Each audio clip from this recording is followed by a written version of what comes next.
Tornali. ¿Cuál Tonali? ¿Qué vamos a ver hoy, Ceci? Hoy vamos a ver Consort.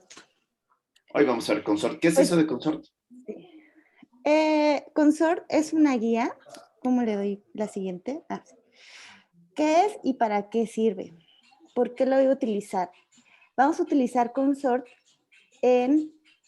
para calificar o para ver si un ensayo clínico aleatorizado tiene información insuficiente o inexacta.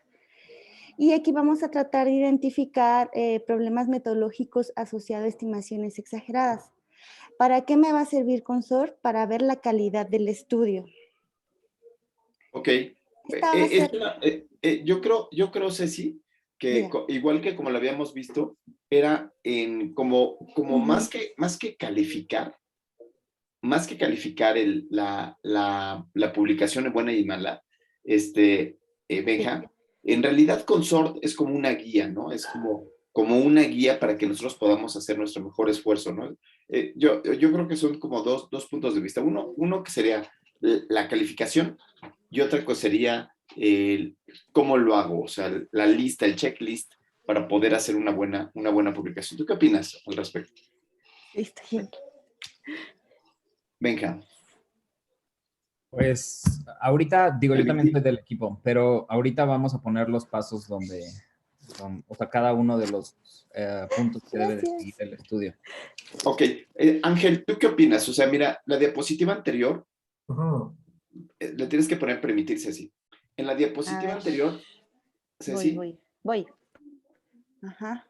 La diapositiva anterior decía que era para evaluar la calidad, pero yo les digo que en realidad es un checklist que lo que te ayuda es a decir qué es lo que debe de tener un buen ensayo clínico. ¿Tú qué piensas al respecto? ¿Tú viste Stroke?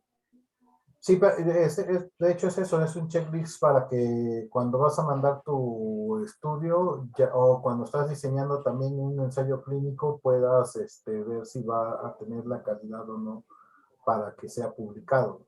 Ok, pero también te puede ayudar a evaluar la calidad de la información. Entonces, son como dos partes de la moneda, ¿no, David? No sé qué piensas. ¿Cómo te suena a ti? Sí, también estoy de acuerdo. Creo que sirve para ambas cosas porque también evalúa la calidad de un estudio o un ensayo clínico, pero también nos sirve para realmente hacer ese chequeo, ese listado de que realmente está conformado por todo, desde el título hasta las conclusiones.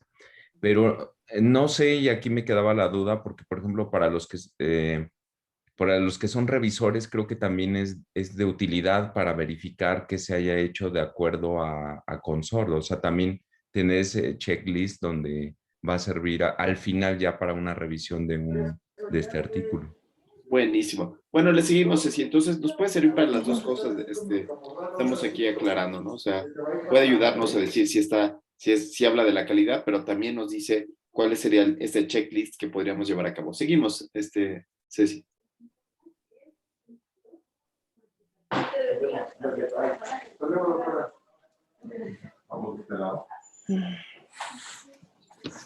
Sí, bueno, seguimos. ¿Ya? Ok. Entonces, bueno, ya habíamos mencionado que es una guía y el objetivo va a ser permitir. A ver, es que aquí no veo y mi conexión está súper inestable. No te preocupes. Está. Bueno, es una lista de verificación de 25.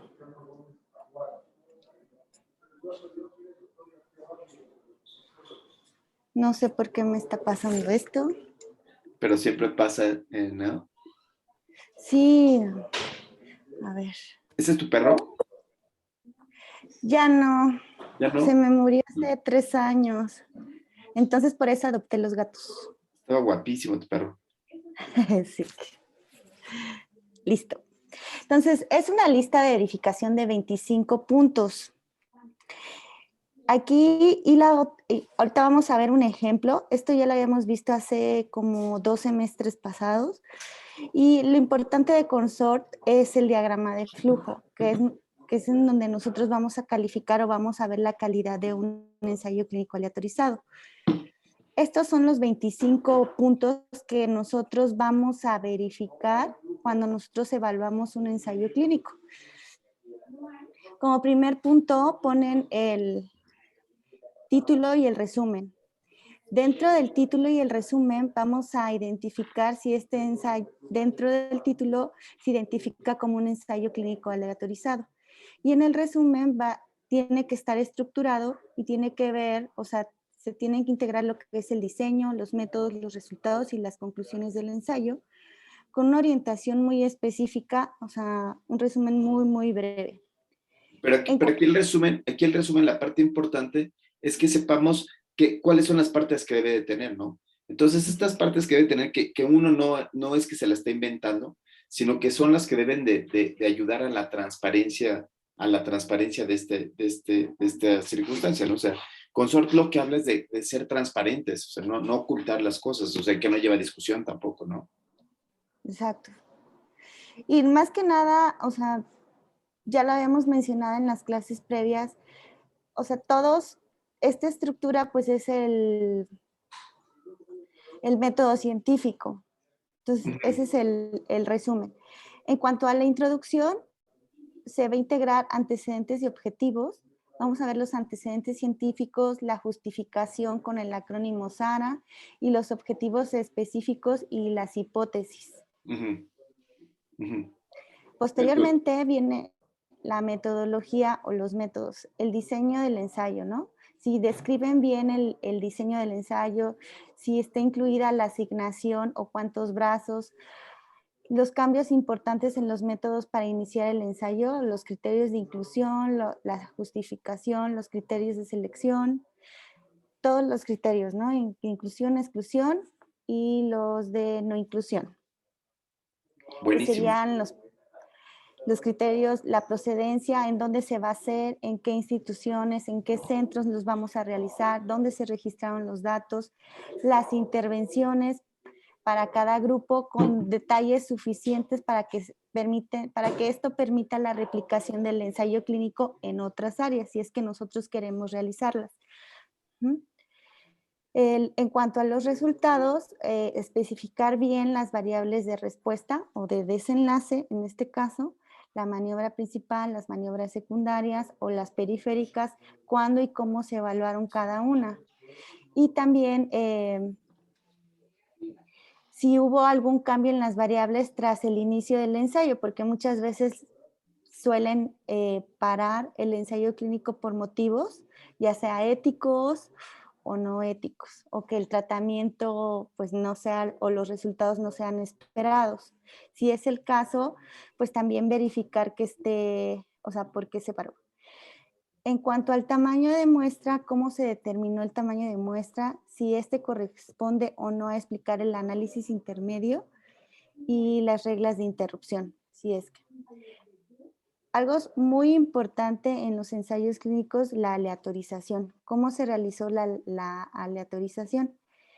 ¿Qué método fue utilizado para generar esta secuencia de asignación aleatoria? El tipo de aleatorización, los detalles de cualquier restricción, como los bloques o los tamaños en bloques, el mecanismo de asignación de la maniobra y la implementación también aleatorizada de la maniobra y el enmascaramiento si es que se da o no.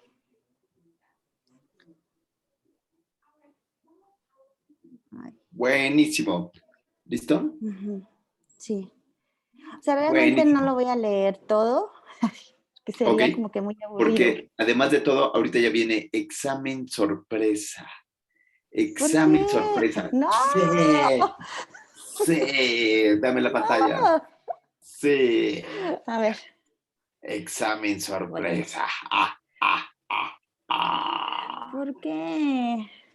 Vamos a capturar Pokémones, vamos a ver quién es el Pokémon del día de hoy.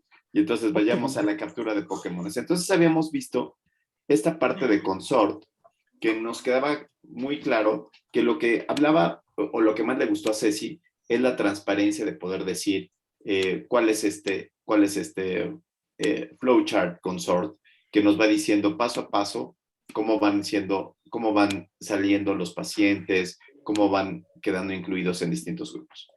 Pero el examen sorpresa tiene que ver con los tipos de ensayo, tipos de cegamiento, porque eso se lo he hecho muy rápido, ¿no? Entonces habla de tipos de cegamiento.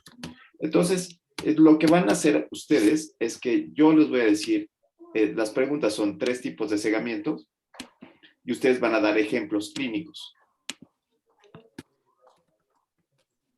Ejemplo clínico. Y yo voy a poner aquí, por ejemplo, el tipo de cegamiento que va a ser ciego simple. Después vamos a hablar del doble ciego. Después vamos a hablar del DOMI simple o engaño simple.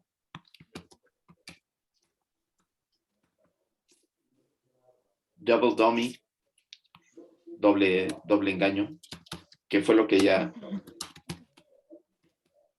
Doble engaño o enmascaramiento, que fue como ella como Ceci lo planteó, ¿no? Enmascaramiento. Ok, y entonces vamos a empezar con ejemplos, y entonces obviamente que los ejemplos los tenemos que hacer con estado basal, maniobra y desenlace, ¿no? Y aquí empezaríamos como siempre empezamos con la primera, porque siempre será la primera, y es Maritere. Maritere es la primera, siempre será la primera. Maritere, estado basal, maniobra y desenlace, ciego simple. Cuéntanos. Si no está Maritere, Yadira Melchor. Maritere se fue de, ¿cómo se llama? Es Puente. Ah, ya, pues es Puente, con razón. Ahorita estar en Chapultepec remando, ¿no? Sí. Sale. Entonces, Yadira Melchor, ¿no te fuiste a remar Yadira, ¿no? Ay, también se fue a remar, Yadira, qué barbaridad. Un oncólogo pediatra que rema. Mario Antonio García Gómez. Ese soy yo. Es todo. Ciego simple. Rápidamente, un ejemplo. Estado basal, maniobra y desenlace. Pacientes que voy a evaluar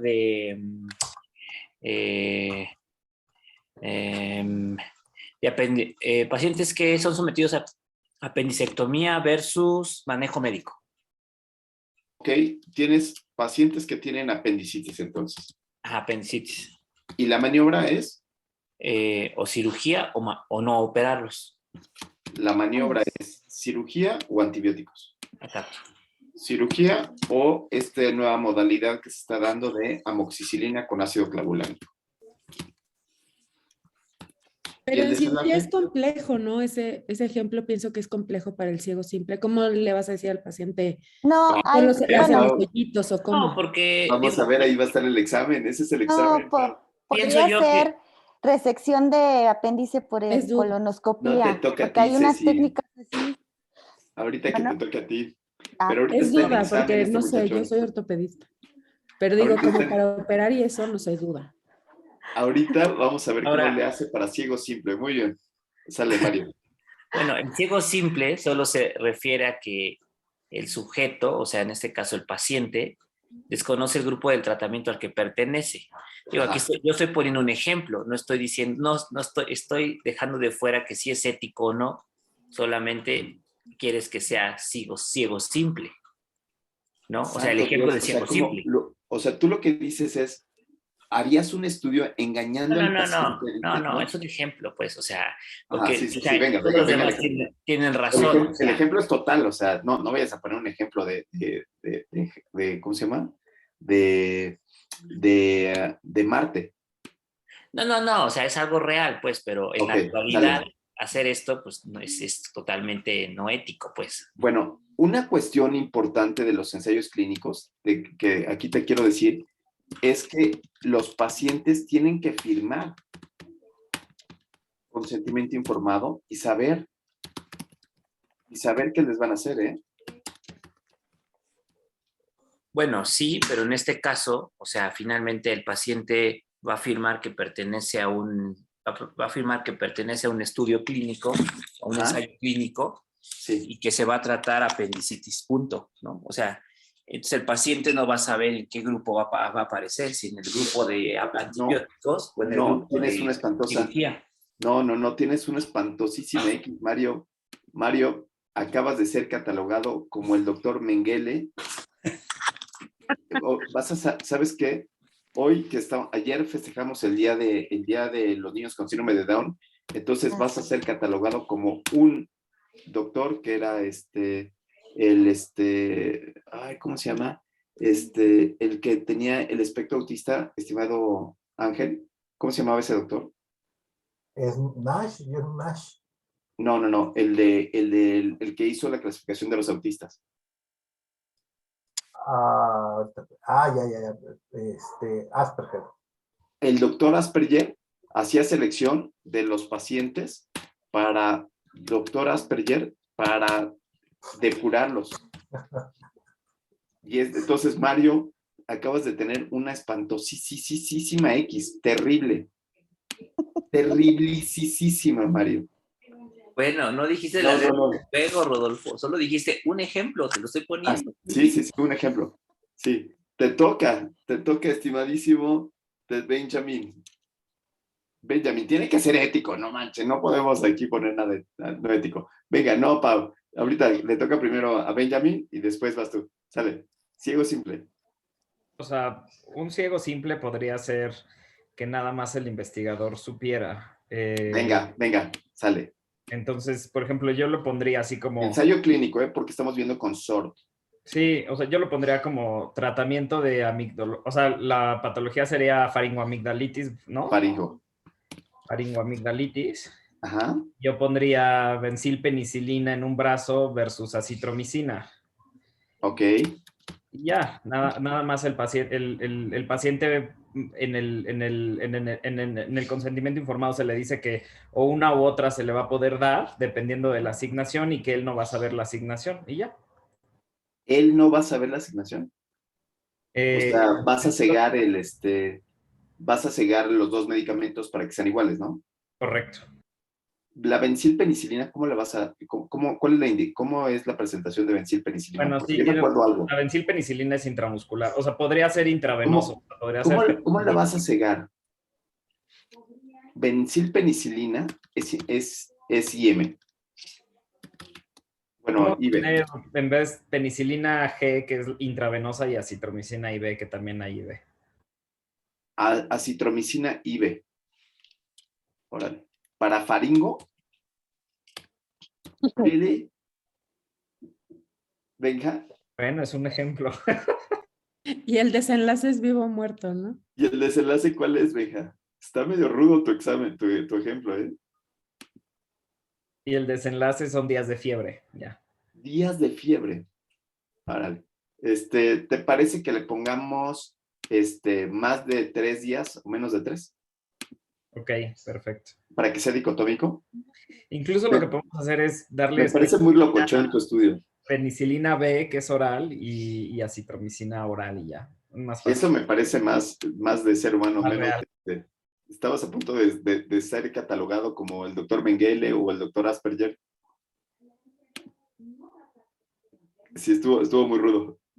Antonio, sí estuvo muy feo tu estudio. Ok, entonces ciego simple, el paciente se supone que no sabe, pero las dos presentaciones deben de ser iguales, ¿no? Las dos presentaciones deben de ser exactamente igualititas. No puede haber uno que sea IB y el otro que sea IM, ¿no? Entonces eso no puede pasar. Muy bien, ciego simple, doble ciego estimado Ariel Schuschleib. Obviamente que tiene que tener todo para, o sea, deben de echarle ganas para que el ensayo esté bonito. Sí, Ariel. ¿Bajo el mismo ejemplo o uno nuevo? Uno nuevecito, doble ciego. Está bien. La diferencia entre ciego simple y doble ciego es que el investigador tampoco va a saber lo que está dando. ¿Y por qué el investigador tendría que estar cegado? ¿Cuál es la razón por la cual el investigador tiene que estar cegado? Porque podemos tener, o sea, como sacar conclusiones equivocadas o ver lo que queramos ver. Si nosotros diseñamos el estudio y somos los que sabemos, sea, podemos manipular el estudio no de forma consciente o no necesariamente a Claro, propósito. claro. Sí, o sea, los médicos también somos seres humanos y entonces también nosotros podríamos ahí cucharear el asunto, pero no por mala onda, sino porque nosotros creemos que funcionaba, ¿no? Le recordamos el ensayo que hicimos acá en Centro Médico, nosotros creíamos que la hidroxicloroquina funcionaba. Entonces, ahí podríamos, si no hubiéramos estado cegados, hubiéramos dicho, ¿sabes qué? Que sí funcionaba. Entonces, doble ciego es el médico o el investigador y el paciente, los dos están cegados, no saben cuál es el tratamiento. Muy bien, venga, ¿cuál es tu ejemplo? Analgesia posoperatoria. Primero estado basal. Estado basal, pacientes posoperados de apéndice. Postoperados de apéndice, ajá. Y podemos comparar dos medicamentos orales para ver cuál tiene una mejor analgesia. Perfecto. Ajá. A ver, venga. Ketorolaco contra paracetamol. Y las dos son igualitas, ¿verdad? O sea, es la misma ketorolaco cada 8 horas. Ajá. Y vía oral, ¿verdad? Todo vía oral, sí. ¿Y cómo lo vas a cegar para los médicos? No vamos a saber qué le toca al paciente. El que va a haber un tercero que dé los medicamentos o se van a asignar cajitas sin nombre o con un número que se le van a otorgar a los pacientes directamente y así no sabemos qué le tocó. Ok, entonces cada 8 horas con las cajas y todo exactamente igual. Las tabletas tienen que ser iguales de ketorolaco, iguales de paracetamol para que puedan ser comparables. ¿Ok? Muy bien, perfecto. ¿Y cuál es tu desenlace? La escala de dolor análoga. Ok, entonces quitamos esta variable de aquí. Ay, Dios. O sea, no es una tabla de 2x2, sino bueno, en realidad... puede ser EVA menor de 5 o mayor de 5. Buenísimo, buenísimo. Perfecto. Sale, el doble, simple, engaño simple. Simple dummy. Estimado Lulú Santos. Lulú está en un ultradoc. Lulú tuvo una urgencia, muy bien, Lulú. En un marcaje, está en un marcaje. Mañanera, la Lulú. Tiene que chambear. Pausa, Mora. Dummy simple. No estoy segura si se refiere a triple ciego, lo que sería el triple ciego. No, triple ciego sería, por ejemplo, cuando estoy haciéndolo contra el que hace el análisis estadístico también. Mario. Ajá, el investigador tampoco sabe ni el que analiza los datos. Así es. El dummy simple, bueno, según yo, se refiere a darle un placebo al paciente. No necesariamente es placebo. Ceci. Bueno, aquí se refiere a que deben de tener, si tú vas a comparar dos tratamientos, estos tratamientos deben tener la dosis, las mismas características. No, esas son las características del ciego simple y del doble ciego. Sí, Pano. Hasta donde me acuerdo, en el dummy simple, lo que se hace es, si vas a dar tratamiento A y B y uno lo tienes que dar cada 12 horas y el otro cada 8 horas, tienes que darle ahí algo que parezca que a los dos les das cada 8 horas. Ok, perfecto. A eso me refería, pero bueno. Es el engaño. Casi siempre se utiliza cuando estoy haciéndolo IV, por ejemplo. Cuando tengo un tratamiento IV y el otro vía oral, tengo que tener placebo de IV y placebo de vía oral. Ese es el engaño simple. Y después falta el doble engaño, ¿no? Entonces, el doble engaño ya se pone mucho más complejo y se puede usar, por ejemplo, cuando tengo quimioterapia o radioterapia, que tengo que hacer algunas cosillas. Así es que, pausa, Mora, echa a volar tu imaginación en un engaño simple. Echa a volar tu imaginación. ¿En un dummy simple? Sí. Bueno, igual tendremos que pensar en un tipo de medicamento que no tenga las mismas características y entonces tengamos que hacer como ese engaño, ¿no? Para que sean las mismas dosis en el mismo tratamiento. Venga. No sé, igual se me ocurre infección de tejidos blandos. Ajá. Sí. Y pues antibiótico, no sé, darle ahí... un infectólogo que nos ayude. Exacto, que tenga ahí los medicamentos que se puedan manipular como que de esta forma. Ajá. Ok, antibiótico IV. Ya se nos fue el Benjamín, que es nuestro... No, aquí estoy. Un antibiótico IV para infección de tejidos blandos. Vancomicina. Vancomicina. Ajá. ¿Cada cuánto se da la vancomicina? Pues cada 8 o cada 12. Cada 8 horas, cada 12 vamos a ponerle. Y el engaño sería un medicamento placebo IV que sea exactamente igual a la vancomicina. Exactamente igual a la vancomicina. Y luego, ¿contra quién quieres contrastar? Obviamente no lo puedo dejar sin, o sea, para que no te llamemos la doctora Mengele o la doctora Asperger, no podemos dejar estos pacientes sin antibióticos, ¿cierto? ¿Cuál podría ser otra opción? Linezolid. ¿En qué presentación? ¿Vía oral? Vía oral. Ah, ándale, vía oral. ¿Cómo se llama? Antibiótico. Pero tendría que ser en la misma vía, ¿no? La misma forma de administración. No, para que sea engaño. O sea, ahorita ¿Estamos haciendo el doble o el domi simple? Ya me confundí. Este sería el domi simple. Entonces aquí tendría que buscar un placebo IV y después de darle, voy a ponerle así, amoxicilina. Aquí. Amoxicilina vía oral, y aquí sería placebo y amoxi vía oral. Ah, ya. Ajá. Ahí está, ese sería domi simple. Y ahora vamos a hacerlo con doble domi, doble engaño, con placebo aquí. ¿Sí? Obviamente que no, o sea, tendría que hacer como cuatro brazos de tratamiento. Andrea Holguín, gracias por venir el día de hoy. Andrea, hoy no te fuiste de pinta, Andrea, qué gustazo.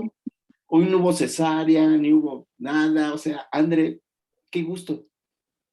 Uno no. Bueno, o sea, para que sea el doble, podría yo poner antibiótico, ¿no? Sí, clásico. Ajá.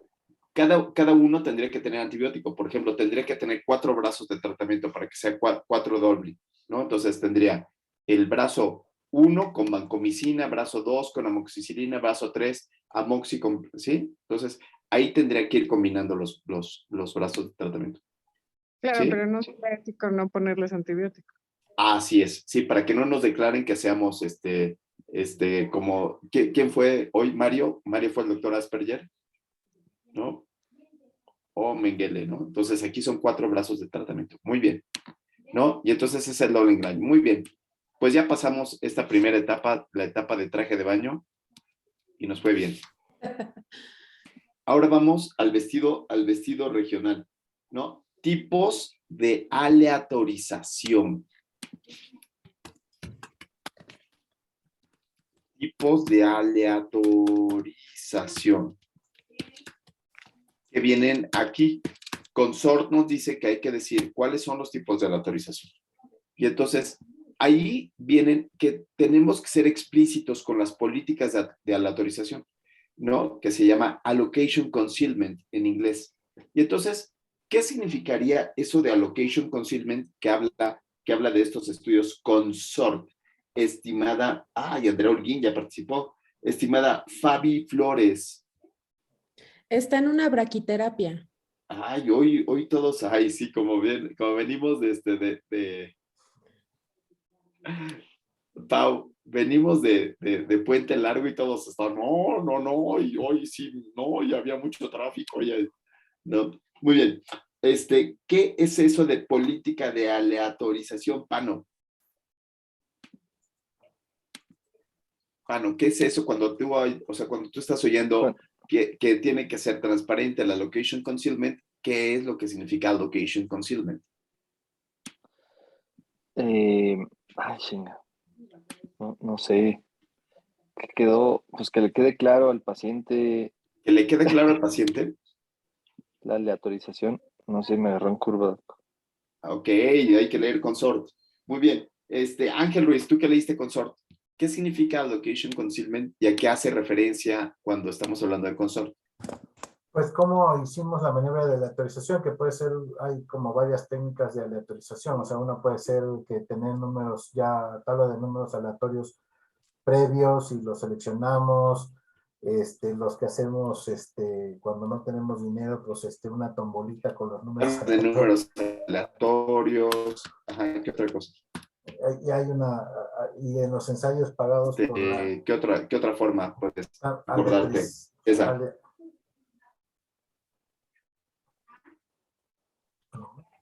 Sobres, ¿no? Puede ser. Ajá.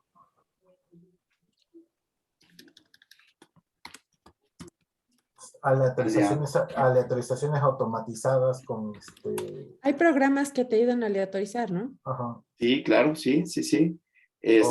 O si participas en algún ensayo internacional, pues en una aleatorización vía telefónica, que la línea, bueno, no la línea, sino el programa de la autorización te asigna en ese momento vía telefónica qué maniobra le toca al paciente, si la A o la B.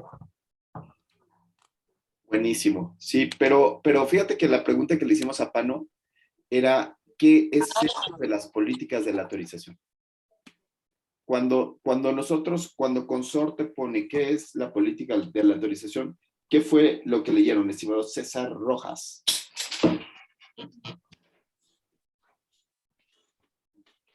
Cuando dice políticas de la autorización, ¿tú qué le pones? ¿Los tipos de la autorización o pones las políticas de la autorización? César. Ay, César también se fue de pinta. Rodolfo, ¿no es esto lo que sí es en serie o si es absoluto, o sea, o si es por grupos? En bloque. En bloques, exacto. En No, bloques. no. Ese podría ser también otro tipo de la autorización. Tipo en bloques. Bueno, lo de las políticas, recuerdo un poco que mencionaba, es que no sé, no encuentro la palabra. La forma que se debe de hacer para poder aplicar estos tipos de aleatorización. No, porque yo pido un postre. Así es. Como dice Ceci, lo que tenemos cuando hablamos de la política de la autorización es que tenemos que ser muy claros en decir cuáles fueron los pasos que se llevaron a cabo. ¿Quiénes fueron las personas que lo hicieron? ¿Cómo fueron? O sea, no se vale decir, se hizo una aleatorización por números aleatorios y se asignó a 2 grupos a los pacientes. ¿Sí? Eso sería como de poco transparente. Aquí se tiene que decir, se hizo la aleatorización centralizada por utilizando una tabla de números aleatorios, la persona fulana de tal fue la encargada de mantener el segamiento, la persona fulana de tal fue la encargada de hacer alguna otra cosa. Entonces, cuando hablamos de políticas de aleatorización, hablamos de todo lo que lleva, desde el momento en que ingresa el paciente, qué es lo que va a pasar, cómo van a suceder las cuestiones. O sea, política de aleatorización es la redacción de la metodología del tipo de aleatorización que se va a llevar a cabo. ¿Sí, Ángel? ¿Sí, Ariel? O sea, la política de aleatorización solamente es que explicar esto que está aquí puesto, ¿no? Entonces, vamos a empezar con el primero. El primero sería la tabla de números aleatorios. ¿Cómo podríamos ejemplificar esta tabla de números aleatorios rápidamente en un estudio? Estimado Marco Montes de Oca. Marquito. Marco, no. Marco también se fue, les digo que hoy sí estuvo durísimo. Jaime, ¿cómo es esto de la tabla de los números aleatorios? ¿Cómo se hace una aleatorización en tabla de números aleatorios?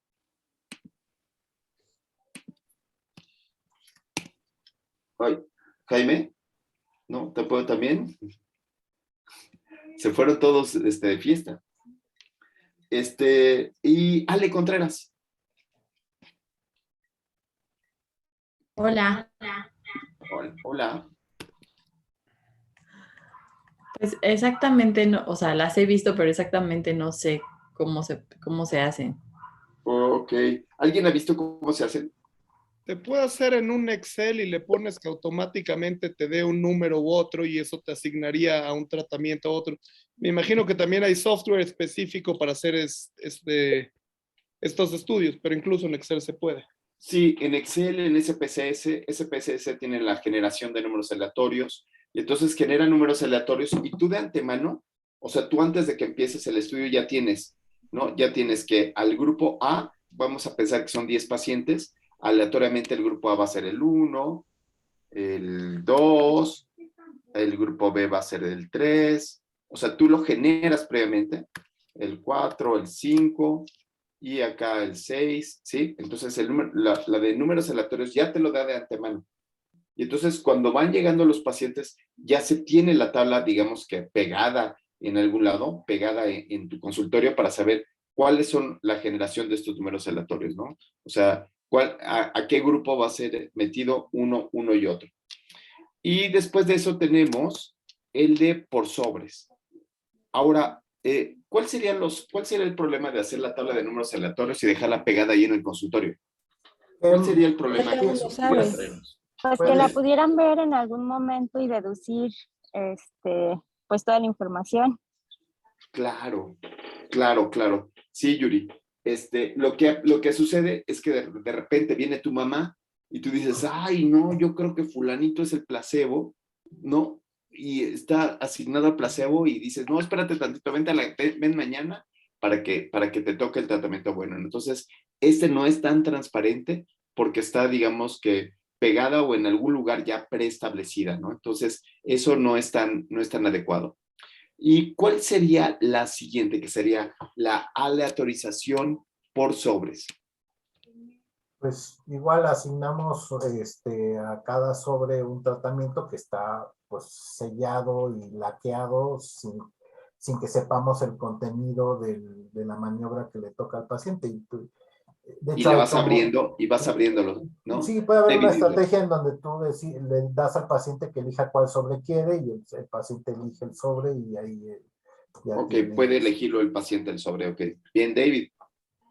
Sí, bueno, aquí también es algo que debe ser como de forma independiente, ¿no? Por ejemplo, el Comité de Ética e Investigación generalmente pide que sea un centro aislado donde el investigador no lo sepa y tenga ya los sobres asignados al momento de dar la aleatorización para que no se sepa. Y dependiendo si es ciego simple o ciego doble, administrar esos sobres. Pero es donde ya se contiene la información en esos sobres de cuál brazo le correspondería.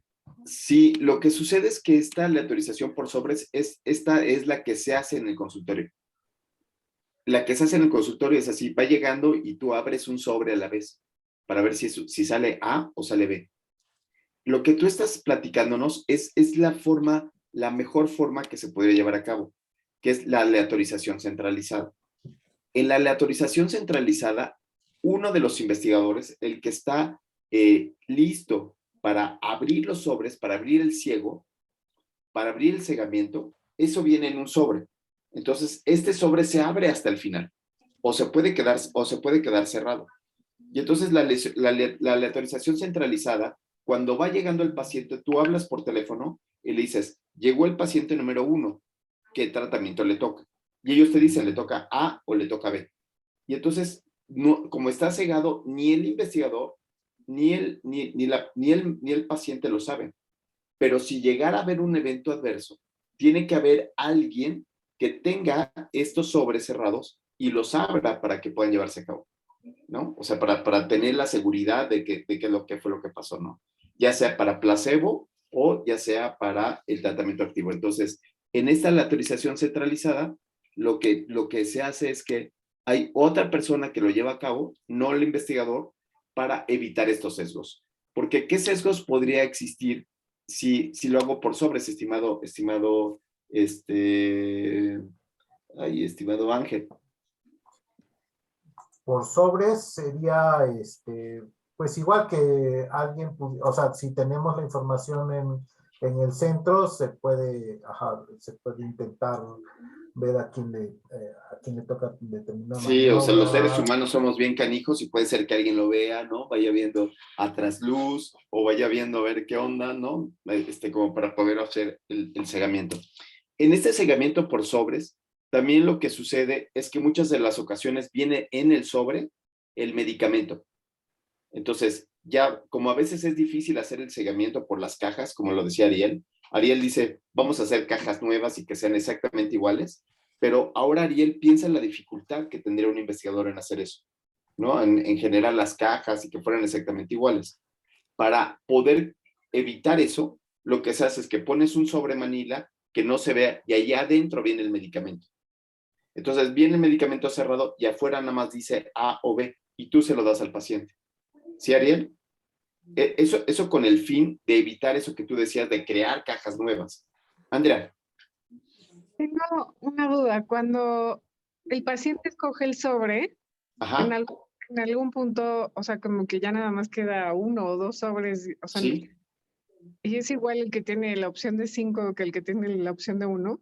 Sí, tendría que ser exactamente igual porque los dos sobres son exactamente iguales. Pero, entonces, por ejemplo, lo voy a aleatorizar de 5 en 5, ¿no? Y entonces pongo 5 tratamientos en los sobres y hasta que se acaben esos 5, completo los siguientes. Por lo regular se hace, por ejemplo, pones los sobres y entonces tienes 5 sobres A y 5 sobres B. Y entonces, en lugar, Ángel pone el ejemplo de darle al paciente a escoger uno y otro. Por lo general ya vienen foliados, ¿no? Entonces viene A01, B02, C, así, vienen ya foliados. Y entonces tú tienes paciente 1 y le das el sobre 1, sin que el paciente escoja. ¿Por qué? Porque es una aleatorización. Ok. Pero, y viene el folio para que no hagas trampa. Darle a escoger al paciente el sobre estaría equivocado. No está equivocado, es una técnica. Es una técnica que se puede llevar a cabo. Pero por lo general, cuando estás haciendo trabajos con la industria farmacéutica, ya vienen foliados. Los sobres ya vienen con un folio. Eso para evitar Ariel, sí te queda claro cómo evitar hacer cajas, mencionabas, hacer cajas de repente no es tan fácil. Sí, no, yo lo pensé más tipo con los vasitos que dan en Estados Unidos, que son los botecitos naranjas genéricos, o sea, no tiene que ser una caja nueva, sí, un botecito naranja y que se ve igual todo. Sí, fíjate que nuestro estudio no fue caja, también fueron botecitos y membretes por afuera, igualitos todos. Nada más decía, un medicamento decía C001 y el otro decía B004, pero no decía nada que era, ¿no? Entonces, sí, pero por sobres también es una opción. Ahora viene el otro que dijeron ustedes, que es el tipo de bloques. Y nos quedamos con María Teresa. ¿Ya llegó María Teresa? Maritere, ¿ya estás aquí con nosotros? ¿Todavía no? Yadira. Úchale, Yadira. Sí, Ariel, venga. Mande, aquí estoy. Venga, Yadis. Por bloques.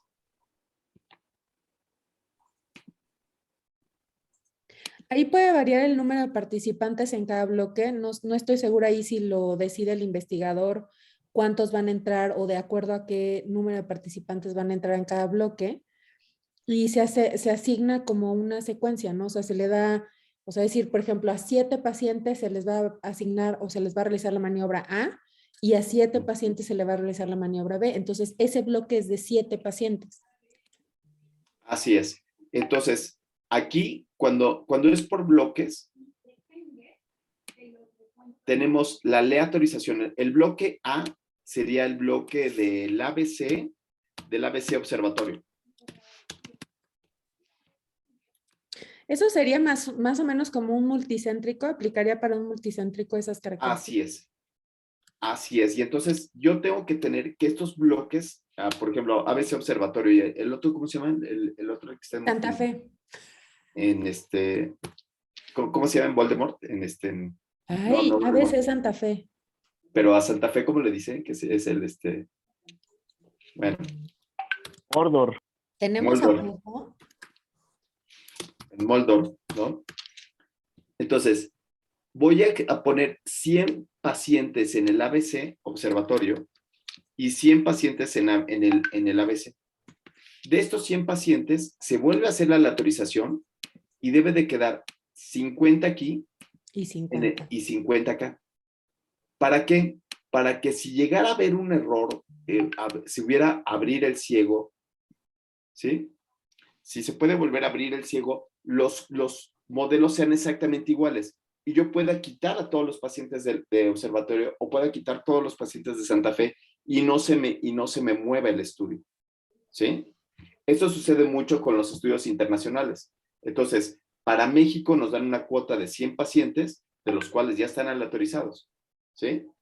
Y entonces, si es que llegara a haber errores, si es que llegara a haber algún problema, luego entonces puedo sacar todo un bloque y no se me mueve el estudio, ¿sí? Rodolfo, una pregunta. Por bloques no también es cuando, o sea, no, en teoría si voy a hacer un estudio randomizado de 1000 pacientes, pues potencialmente podrían ser los primeros 400 del grupo A y que después se vaya a balancear hasta el final. Digo, sí. Sería poco probable, pero podría pasar. Entonces, mejor vas haciendo bloques pequeños porque así vas a poder tener información intermedia, si no, a lo mejor has hecho puros del grupo A y al grupo B tienes 8 o 10% nada más de los pacientes. Así es, así es. Fíjate que, por ejemplo, lo que se está diciendo aquí es que hay muchos tipos de aleatorización y puede hacer que haya una aleatorización que es aleatorización simple, estimado Ariel, ¿no? Y la aleatorización simple podría constar de la simpleza en decir los que lleguen al consultorio A y los que lleguen al consultorio B, ¿eh?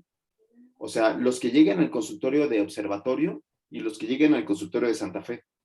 Así puedo hacer la aleatorización, ¿no? Entonces, hay muchos tipos y depende del segamiento que nosotros querramos hacer, es esta posibilidad que se quiera llevar a cabo.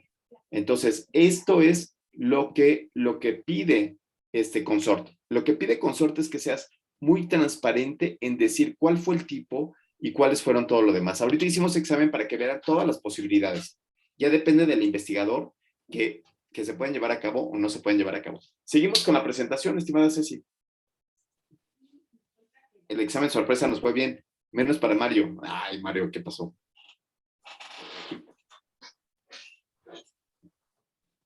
Te tocó ser el doctor Mengele hoy. Sí, tiene que ser el malo. Sí, el estudio de apendicitis con antibiótico y cirugía, el primer estudio fue un estudio terriblemente antiético porque algunos de los pacientes sí les hacían una rajadilla. O sea, algunos pacientes sí los metieron a quirófano para decir que sí los habían operado. Y entonces, bueno, para que veas... Eso aparte no solo es antiético, eso era para MP, ¿eh? O sea, eso es real.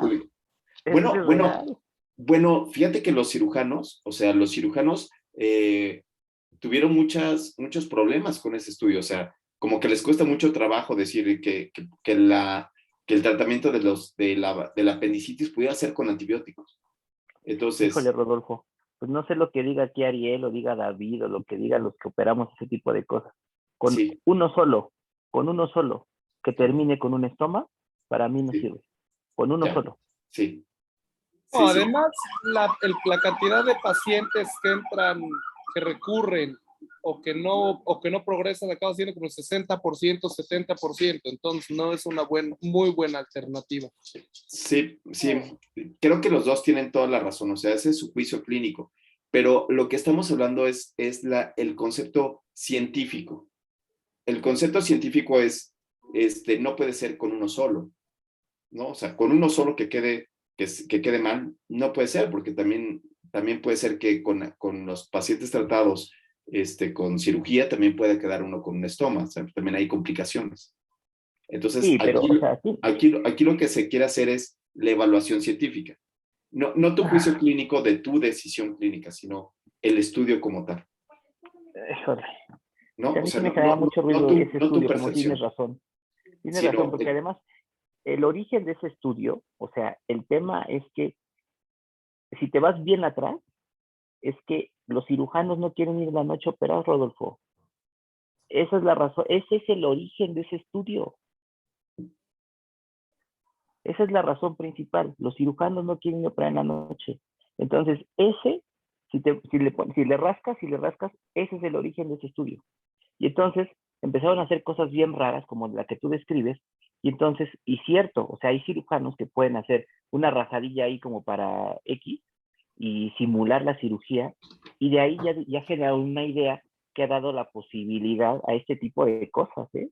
Entonces, sí es cierto, y los estudios porque es cierto, en el Congreso Americano de Cirugía, que desde hace 2 o 3 años empezaron a tener en boga este tipo de manejo, y lo empezaron a presentar, los pacientes que se complicaban por manejo médico, les iba de la fregada. O sea, aunque fuera más los que, o sea, digamos, una opción, ciertamente, los pacientes porque se ha descrito, o sea, el escenario de apendicitis crónica está descrito, porque son pacientes que sin querer, o sea, los manejas por varias cosas, antibióticos, analgésicos, bla, bla, bla, y terminan en quirófano. O sea, las complicaciones son tremendas de esos pacientes, tremendas, tremendas. Entonces, hasta ahorita, lo que ha resultado no ha sido todavía concluyente del todo. Buenísimo. Aquí estábamos hablando nada más del pensamiento científico, no de los resultados, solo del pensamiento científico. Entonces, Ceci Rodríguez, seguimos con la presentación, Ceci. David. Listo. Respecto a la autorización, por ejemplo, en los casos de apendicectomía, podría ser, por ejemplo, el tipo de abordaje, ¿no? O sea, laparoscópica versus abierto, y ahí podría ser el abordaje. Y por ejemplo, hay cuestiones que a veces se tienen que hacer abiertas, ¿eh? Y no pasa nada. O sea, sí, el hecho que no esté cegado no le quita nada al estudio. Por ejemplo, ¿en qué casos no habría que tener cegamiento? Vamos a seguir pensando en apendicitis. ¿En qué casos no requeriría cegamiento? Cuando el desenlace sea sumamente evidente. Entonces, si el desenlace es muerte, pues el paciente no va a aparentar que está muerto, ¿no? Entonces, podría yo quedarme con eso. En el caso de las complicaciones, podría ser que las complicaciones también podría no requerir seguimiento. Pero sí, abierto contra laparoscópico es un ensayo clínico muy recurrente que no requiere seguimiento. Pero sí requiere que el paciente sepa que se va a aleatorizar a un grupo o al otro. ¿Sí? No puede ser que el paciente no sepa, ¿no? El paciente tiene que saber. Seguimos. Ceci. Ceci tiene que salir, pero yo voy a continuar aquí la presentación. Sí, va a continuar. Sí, hicimos un ejemplo para utilizar Consort, que lo va a dar Jamín. También lo tengo aquí, ajá. Pero nos faltan 2 diapositivas de esta presentación. Venga. Y luego viene el ejemplo. Venga, perfecto. Ok, después en Consort lo que hablan es de los métodos estadísticos que estén bien descritos en el estudio y si se tuvo que hacer algún método estadístico adicional como análisis de subgrupos o análisis postdoc. Luego, en la sección de los resultados, marca 7 puntos. Uno es el flujo de los participantes y aquí recomiendan que siempre tengan como un diagrama de, a ver, fueron tantos, se aleatorizaron tantos, se excluyeron tantos, etcétera.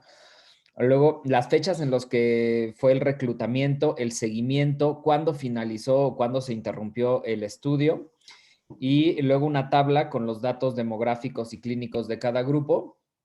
Luego los números analizados, o sea, para cada grupo, y luego los resultados, y ahí poner en los resultados el tamaño del efecto estimado y la precisión de este, los análisis secundarios, exploratorios, después, y finalmente los daños o perjuicios, ¿no?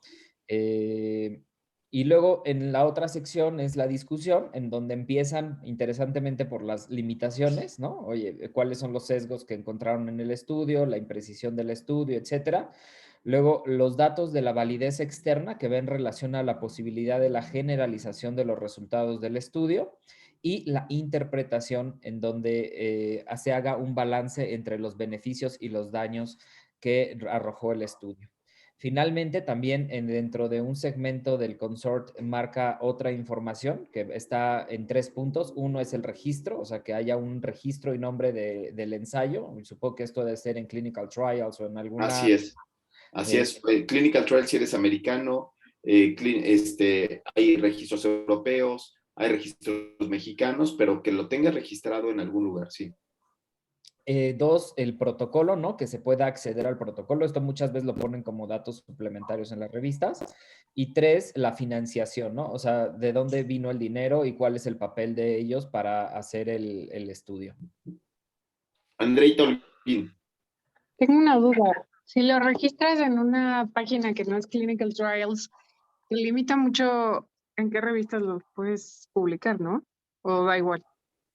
Depende, ¿en cuál estabas pensando? Por ejemplo, está el de Cochrane, el de la coloración Cochrane, está el de los europeos, el de la EMA, está Clinical Trials. Entonces, ¿en cuál estás pensando? Si lo registro en un europeo, ¿no lo puedo publicar en una gringa? Sí, sin problema, sin ningún problema. ¿Y si lo registro en una mexicana? ¿Cuál registro mexicano? ¿Tenemos registro? Yo no conocía registro mexicano. COFEPRIS. De hecho, eso es lo que te quería preguntar, COFEPRIS. Ante COFEPRIS tienes que registrar los ensayos clínicos también. Sí, tienes que registrar los ensayos clínicos, pero no están transparentes y no se ven en ninguna página. No. Entonces, ese no entra como... O sea, Clinical Trials lo que tiene es que muestra qué es lo que estás haciendo, cómo es el ensayo. Si me prestan la pantalla, les puedo enseñar uno. O sea, si me prestan la pantalla, les puedo mostrar qué es eso de... O sea, cómo se ve Clinical Trials. Bueno, sí, ahí viene desglosado todo el protocolo, ¿no? Y los centros participantes. Exactamente. Exactamente. Por ejemplo, aquí tienes Clinical Trials y entonces lo que tiene es cuándo vas a acabarlo, qué es lo que vas a hacer. Entonces, aquí le pones, por ejemplo, Riva Ruiz, le pones tu nombre y ya salen los ensayos, ¿no? A veces. No, esto no es. Ay, Dios.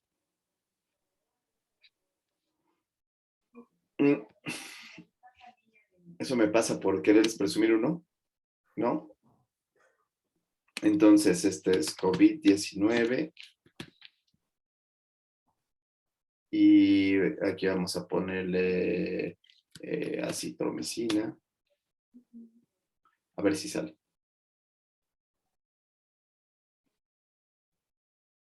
$137 estudios. Escrito en inglés.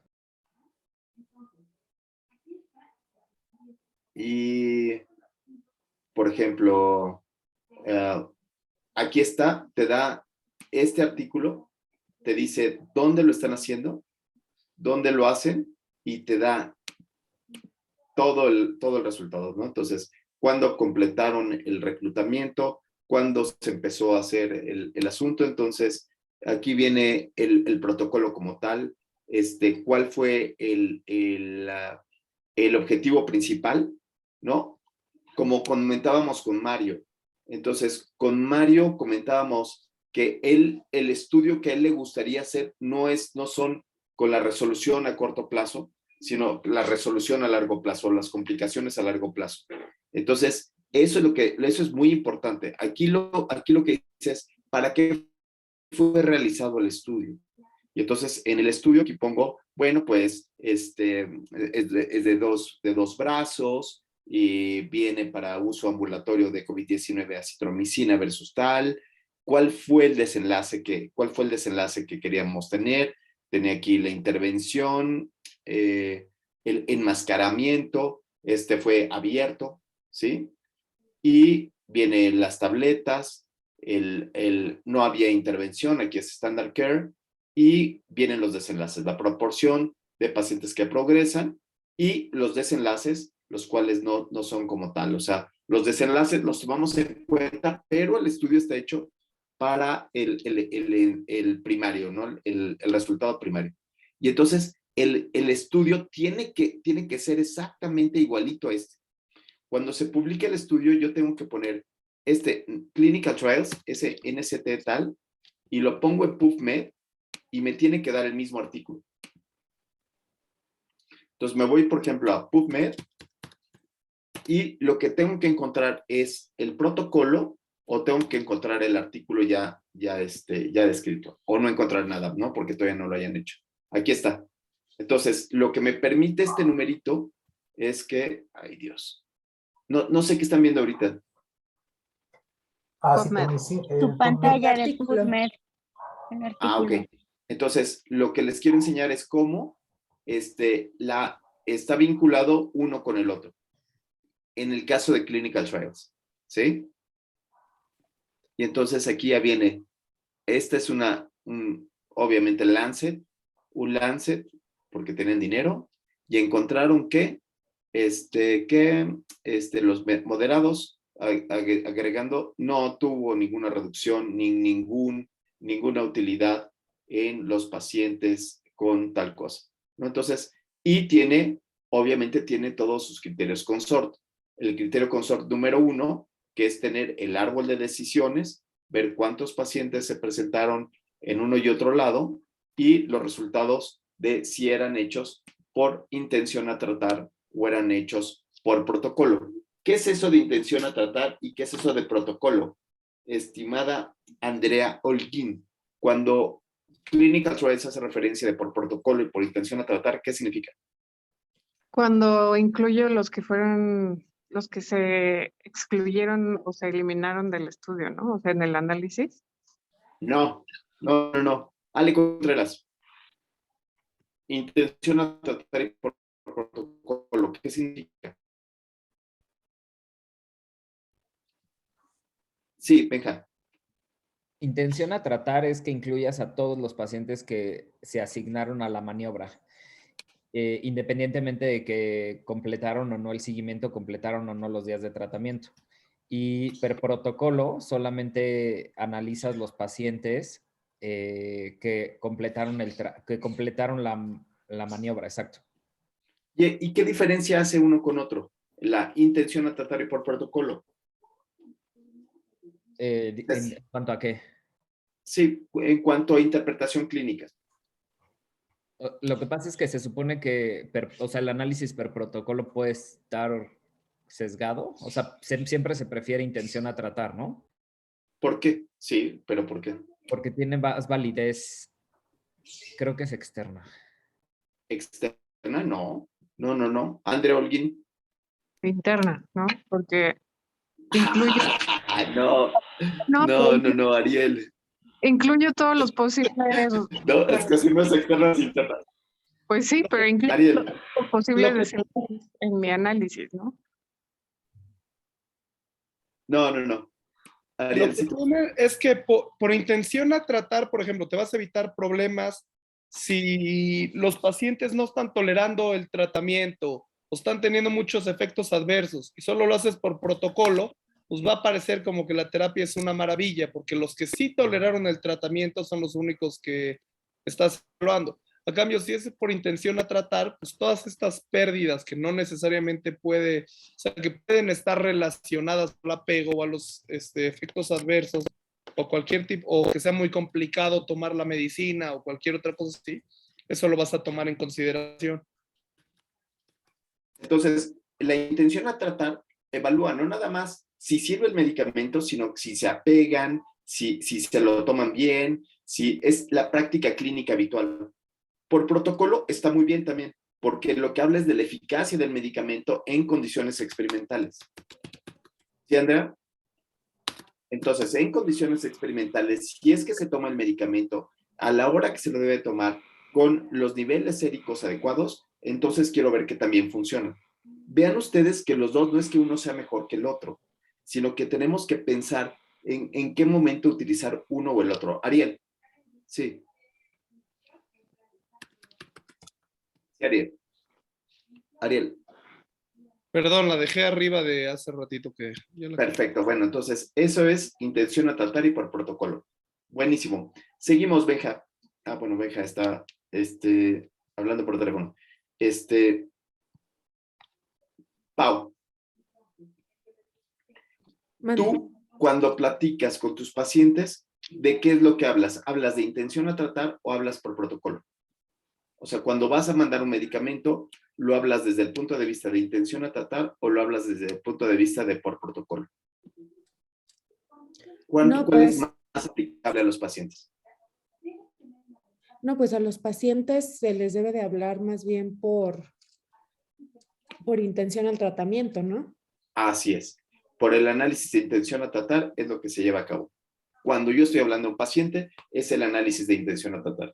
Cuando yo estoy hablando del medicamento, para decir que el medicamento funciona, es por protocolo, ¿no? Entonces, en ocasiones yo descubro que el medicamento da mucha gastritis o da muchos problemas gastrointestinales y lo puedo decir, ¿sabe qué? Tómeselo, pero después de los alimentos, porque la mayor parte de los pacientes no lo toleran si lo toman en ayunos. ¿Ok? Vientos huracanados. Ceci, ¿seguimos con la presentación? Ay. A ver, ¿dónde se quedó? Nos quedamos en el ejemplo, que llevamos a hacer el ejemplo. Ah, es que ese no me lo compartió Benja. A ver, déjale decir. Aquí está. Venga, Benja. Perdón, es que me llamaron de urgencias.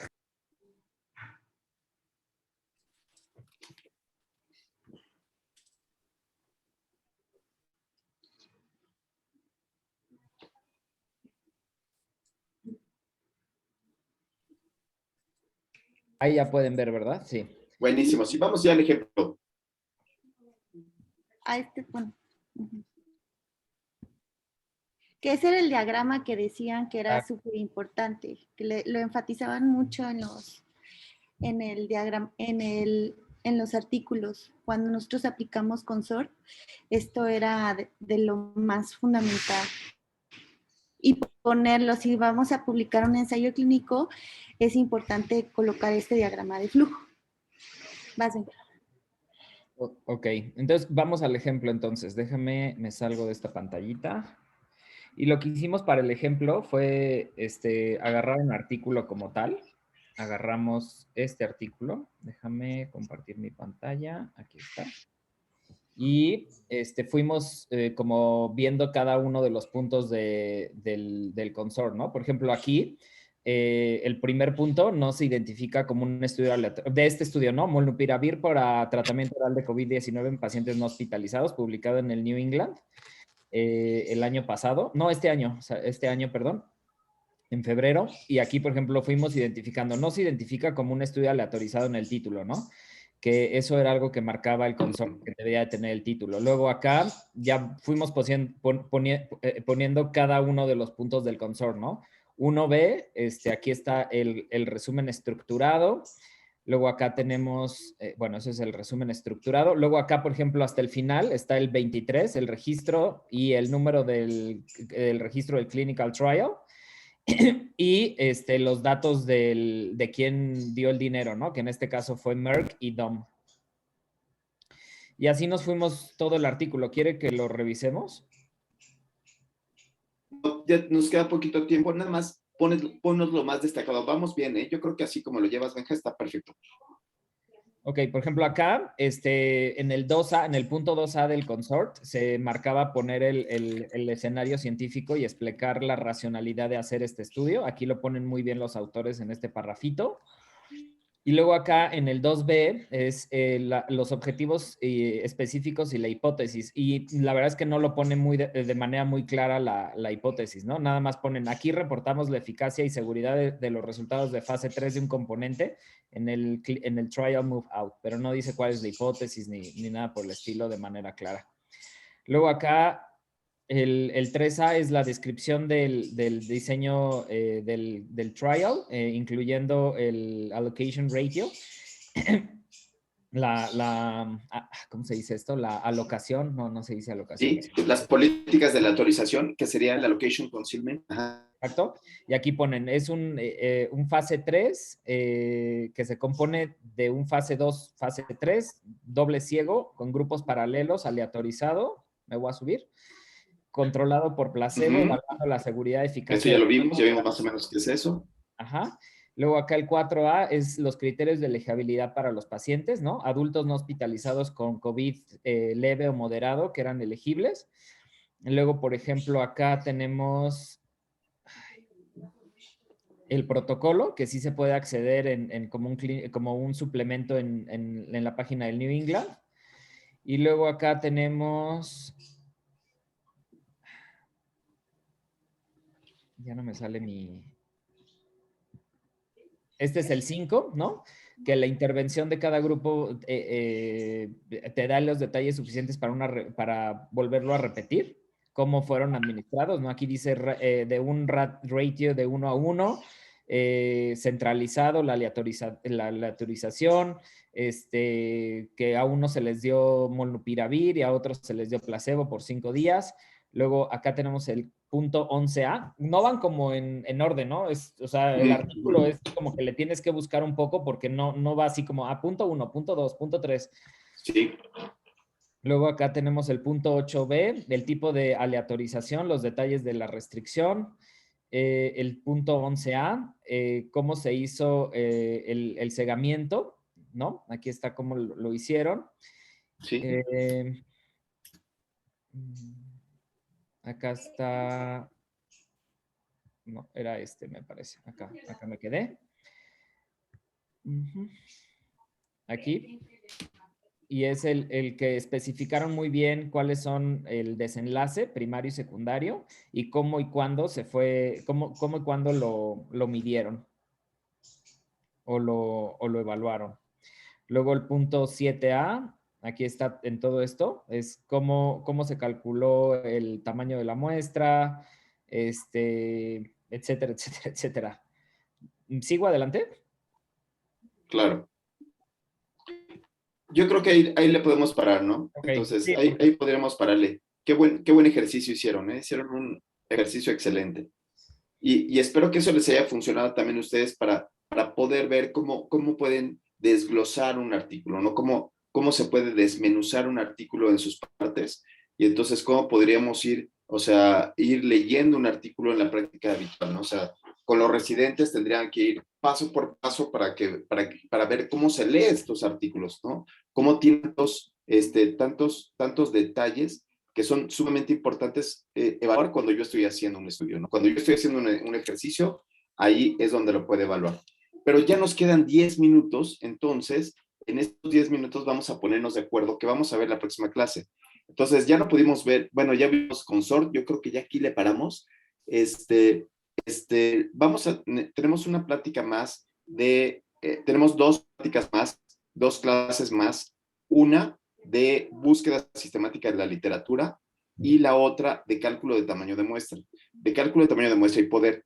Yo creo que la de búsqueda sistemática la podríamos ahorrar porque ya no nos queda nada de tiempo. Entonces, podríamos hacer un ejercicio de cálculo de tamaño de muestra, pero ya visto cómo lo redactan, cómo lo critican dentro de sus cartas al editor. La carta, perdón, dije cartas al editor, pero quise decir caso clínico, ¿no? O sea, sus casos clínicos ya los tendremos que presentar para el 31 de marzo.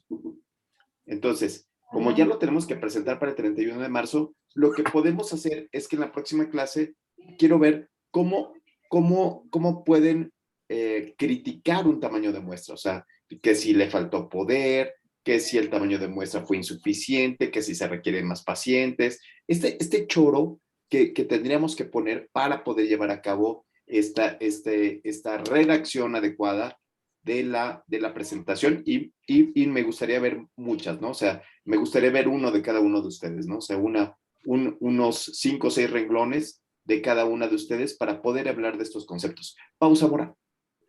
Una duda, es que el caso clínico en realidad creo que no lleva tamaño de muestra, ¿no? Entonces podemos buscar un artículo donde donde nosotros critiquemos ese tamaño de muestra o esa redacción de tamaño de muestra.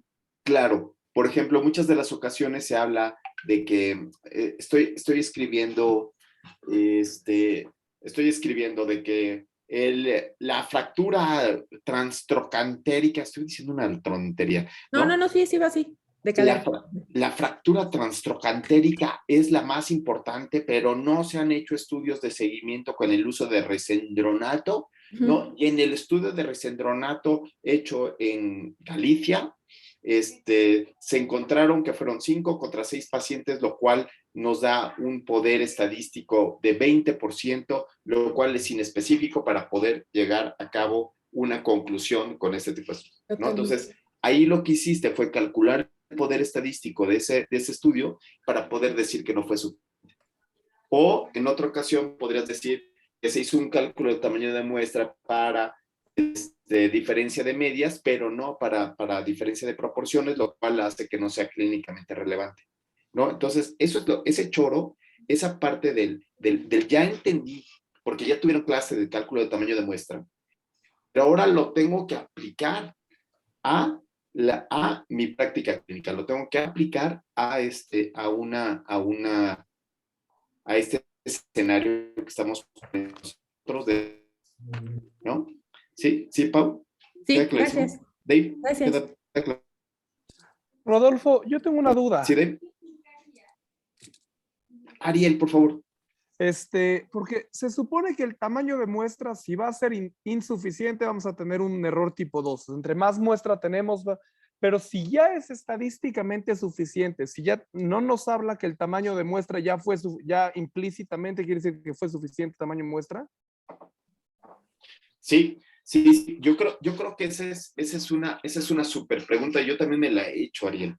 Que en muchas ocasiones tú a priori calculas el tamaño de muestra y dices, se requieren tantos pacientes. Y después, a la hora de que empiezas a hacer el estudio y haces un estudio interim, ya salen resultados que son estadísticamente significativos con una muestra menor. Por el azar, porque así fue. Entonces, cuando ya es estadísticamente significativo, ya no necesitas criticar el cálculo de tamaño de muestra porque ya salió significativo, ¿no? O sea, ya salió. Y cuando ya sale significativo, ya no hay manera de revertirlo, aunque pongan más pacientes. ¿Sí? Eso es lo que vamos a ver en la clase que entra. ¿Ok?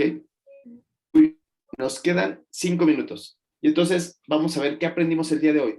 ¿Qué aprendiste el día de hoy, estimado Ángel Ruiz Cho?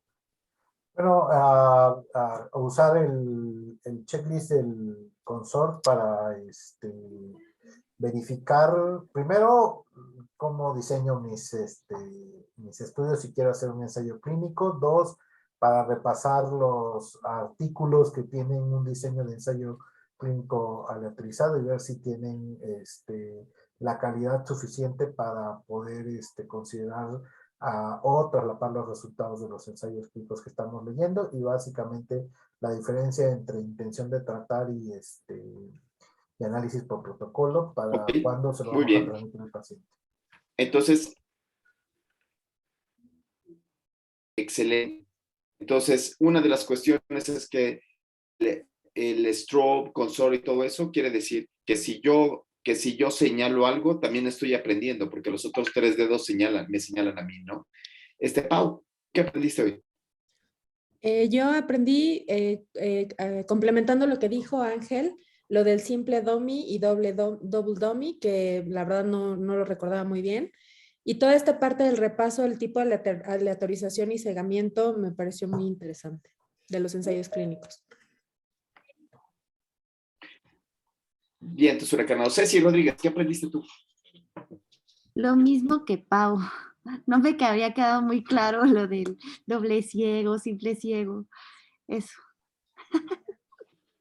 Y cada vez hay más, ¿eh? O sea, cada vez hay más estructuras, cada vez hay más tipos de aleatorización, de años y de manera de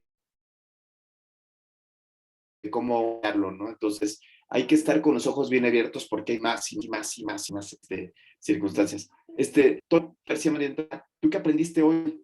Además de que yo creo que podrías hacer un muy buen caso clínico de un paciente con apendicitis. Yo creo que sería buenísimo hacer uno para la revista porque podrías hacer un recordatorio de los nuevos ensayos o podrías retomar estos nuevos ensayos que están surgiendo y ponerlo en la balanza, que yo creo que estaría muy bueno, ¿no? Muy bueno un caso de apendicitis. Pero ¿tú qué aprendiste hoy, Mario? Yo aprendí las diferentes formas de aleatorización. También igual. sí, reforzarlas y pues comulgo con Pau y con Ceci. La verdad es que esas cosas creo que no las sabía, entonces eso aprendí también hoy. Ok, hay que echarle un ojo más profundo. Dave, ¿tú qué aprendiste?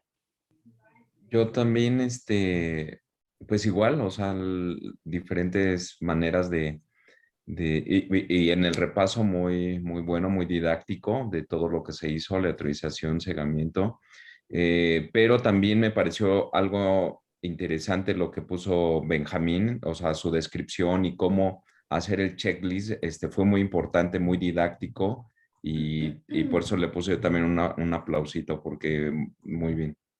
A mí me encantó mucho, me encantó cómo puedes ir desglosando, ¿no? Este es el 1B, el 2A para poder identificarlo. Me encantó eso de desglosarlo. Está padricísimo, Benja, muy bien. Pano.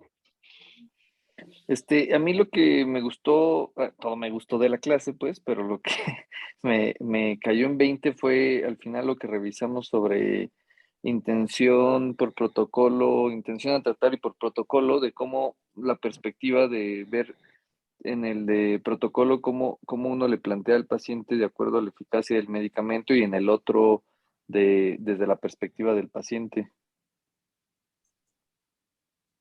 Sí, sí, porque acuérdense que la idea que nosotros tenemos es que este conocimiento le sirva para su práctica clínica, ¿no? ¿Cómo lo puedo abordar a la práctica clínica, no? O sea, por ejemplo, a la hora que entiendo mejor los estudios, puedo aplicarlos, ¿no? O sea, y además hay unas partes que los puedo hacer. Entonces, nos queda un minuto, no sé quién más quiere participar y cerrar. Andrea, ¿quieres cerrar? Andrea, ¿alguien quiere cerrar la clase de hoy? No, bueno, la importancia de poder reproducir un estudio y o sea, de cómo el diagrama de flujo es importante para identificar todas las partes que se incluyeron y excluyeron y cuáles se analizaron y poder reproducir un ensayo clínico en cualquier momento.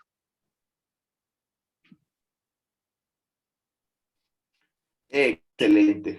Bueno, pues entonces con estas palabras de Andrea nos vamos y nos vemos la próxima clase. Ya nos queda esta y una más y se acaban. Y se acaban. Entonces, échenle muchas ganas, a trabajar muchísimo y nos vemos pronto. Bye.